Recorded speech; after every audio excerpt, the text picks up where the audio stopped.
front facing in is suitable for babies from 7 pounds. No minimum age is required. First, use the color-coded size chart to find the right setting for your baby's height. Then match the Velcro tabs on both sides to the same color. Set the head and neck support panel based on your baby's age. For babies 7 weeks and up, fold the panel outward and button it in place. Make sure the seat is set to inward facing by moving both sliders outward for a wider seat. Loosen the shoulder straps so the carrier is ready to put on, keeping the buckles fastened. Wrap the waist belt at your natural waist, a little higher if you have a smaller baby. Buckle it, making sure the buckle sits under the safety strap and the webbing feeds out over the top. Rotate the belt so the buckle sits at your back, then tighten the straps by pulling them out and away from your body until it feels snug and supportive.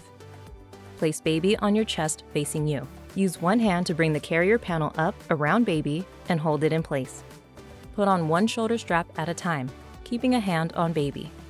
Make sure baby feels supported by the carrier. Then reach behind with both hands and clip the buckle at the back of your neck. Tighten all straps until baby feels snug against your body.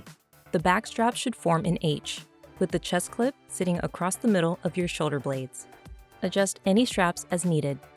Reposition baby by rotating their hips so their knees sit higher than their bottom, creating an M shape. The baby should be centered and their thighs should feel supported from knee to knee. Before heading out, use the T.I.C.K.S check.